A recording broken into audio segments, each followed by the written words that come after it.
دوستو آج کی ویڈیو میں ہم آپ کو ایک ایسی مچھلی کے بارے میں بتائیں گے جس نے پاکستانی ماہی گیروں کو راتوں رات لاکھ پتی بنا دیا۔ دوستو سمندر کو ماہی گیر بادشاہ بھی کہتے ہیں، بقول ان کے کہ یہ بادشاہ کے انداز میں نوازتا ہے جس سے انسان کی قسمت ہی بدل جاتی ہے۔ حال ہی میں کراچی سے تھوڑا دور بحیرہ عرب میں شکار کے دوران ماہی گیروں کے جال میں دو ایسی نایاب مچھلیاں آ گئیں جنہوں نے انہیں لاکھ پتی بنا دیا۔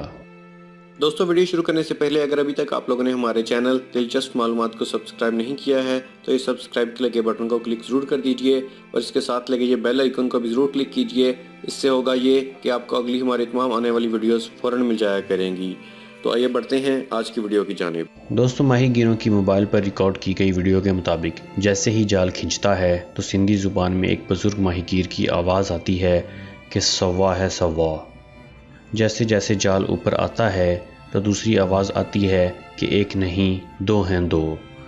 مچھلیوں سے بھرا یہ جال اوپر کشتی پر پہنچتا ہے تو خوشی کے مارے ایک ماہی گیر کی چیخ نکل جاتی ہے۔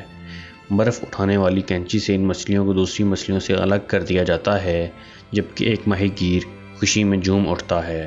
ابراہیم حیدری کی جیٹی پر یہ دونوں مچھلیاں 10-10 لاکھ روپے سے زائد قیمت میں فروخت ہوئیں اور فروخت کے تقریباً 2 ماہ کے بعد ان مچھلیوں کی ویڈیو سوشل میڈیا اور اس کے بعد میڈیا پر وائرل ہوئی۔ جی ہاں تو دوستو ان ماہی گیروں کو لاکھ پتی بنانے والی اس مچھلی کا نام سوا ہے۔ اب ہم آپ کو بتائیں گے کہ یہ سوا مچھلی کیا ہے اور اس کی اتنی قیمت کیوں ہے۔ ماحول کی بقا کے لیے کام کرنے والے ادارے World Wildlife Fund WWF کے معاون محمد معظم کے مطابق سوا کروکر نسل سے تعلق رکھتی ہے۔ اس کو سندھی میں سوا اور بلوچی زبان میں کر کہا جاتا ہے جبکہ اس کا سائنسی نام ارجائروسومس جیپونیکس ہے۔ اس کا سائز 1.5 میٹر تک ہو سکتا ہے جبکہ وزن 30 سے 40 کلو بھی ہو سکتا ہے۔ یہ پورا سال ہی پکڑی جاتی ہے لیکن نومبر سے مارچ تک اس کی دستیابی آسان ہو جاتی ہے کیونکہ یہ بریڈنگ سیزن ہے۔ دوستو مچھلی کی برآمد سے وابستہ اخلاق آبدی کا کہنا ہے کہ یہ ہانگ کانگ ایکسپورٹ کی جاتی ہے اور انہوں نے سنا ہے کہ اس میں ایک قسم کا داغا نکلتا ہے جو آپریشن میں لگائے جانے والے ٹانکے بنانے کے لیے استعمال کیا جاتا ہے۔ WWF کے معاون محمد معظم کے مطابق اس کے مہنگے ہونے کی وجہ اس میں موجود ایئر بلیڈر ہے جسے مقامی زبان میں ہم پوٹا کہتے ہیں۔ اس کے ذریعے یہ پانی میں اوپر آتی ہے اور نیچے جاتی ہے۔ یہ بلیڈر تمام ہی مچھلیوں میں ہوتے ہیں لیکن کروکر میں تھوڑے موٹے اور تندرست ہوتے ہیں۔ پوٹے کی چینی روایتی کھانوں میں بڑی اہمیت ہے۔ اس کے علاوہ یہ شان و شوکت کی بھی عکاسی کرتے ہیں۔ جس طرح ہمارے یہاں لوگ گھروں میں سونا رکھتے ہیں، چینی اس سوکھے پوٹے کو اپنے گھر پر رکھتے ہیں۔ فرض کر لیں کہ ہمیں جب ضرورت پڑتی ہے تو ہم سونا فروخت کر دیتے ہیں، اس طرح چینی بوقت ضرورت اس پوٹے کو فروخت کرتے ہیں۔ اس کی وجہ سے سوا مچھلی کی قیمت بہت زیادہ ہو جاتی ہے۔ چین کی بعض روایتی ادویات میں بھی سوا کے پوٹے کا استعمال کا حوالہ ملتا ہے جس میں جوڑوں کے درد اور جنسی کمزوریاں شامل ہیں۔ ایک غیر سرکاری تنظیم گرین پیس ایشیا کے مطابق ہانگ کانگ میں اس بلیڈر کی قیمت 2 لاکھ ہانگ کانگ ڈالر ہے۔ ایک تحقیقی مقالے کے مطابق خاص مواقع پر اسے کھانوں میں استعمال کیا جاتا ہے اور بعض اوقات بطور کرنسی بھی اس کا لین دین ہوتا ہے۔ 2008 میں عالمی مالی بحران کے دوران لوگوں نے اس بلیڈر میں سرمایہ کاری کی تھی۔ واضح رہے کہ چین میں بعض مچھلیوں کی اقسام کو خوش قسمتی کی علامت بھی سمجھا جاتا ہے۔ مچھلیوں کا جوڑا بدھزم کی 8 علامات میں بھی شامل ہے۔ اب ہم آپ کو بتائیں گے کہ پاکستان میں سوا مچھلی کہاں پائی جاتی ہے۔ پاکستان میں سوا سندھ اور بلوچستان کی سمندری حدود میں پائی جاتی ہے۔ ساحلی علاقے، کھاڑیاں اور کھلا سمندر اس کی اماج گاہ ہے۔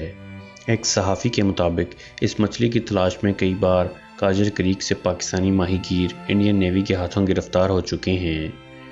کاجر کریک سر کریک کے قریب واقع ہے جو پاکستان اور انڈیا کے درمیان متنازع علاقہ سمجھا جاتا ہے۔ محمد معظم کے مطابق سوا کی خوراک میں جانور اور چھوٹی مچھلیاں شامل ہیں۔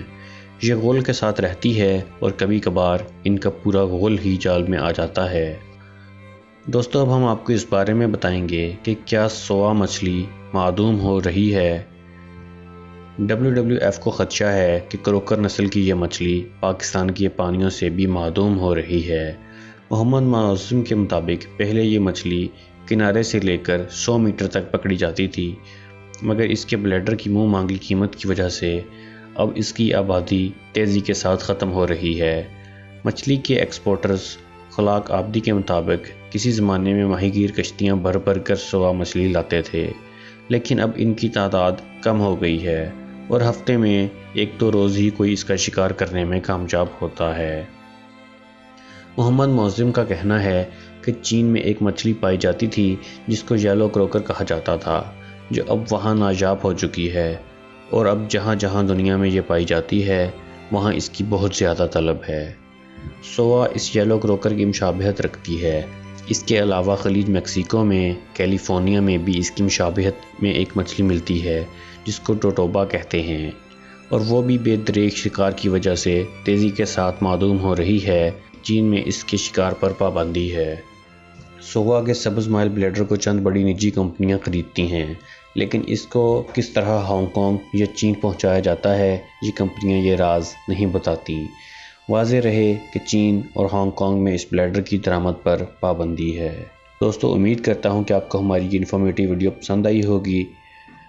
اگر ابھی تک آپ لوگوں نے ہمارے چینل دلچسپ معلومات کو سبسکرائب نہیں کیا ہے تو سبسکرائب ضرور کر دیجئے، اور ہماری ویڈیوز کو لائک، کمنٹ اور شیئر بھی ضرور کیجئے۔ اگلی ویڈیو تک کے لیے خدا حافظ۔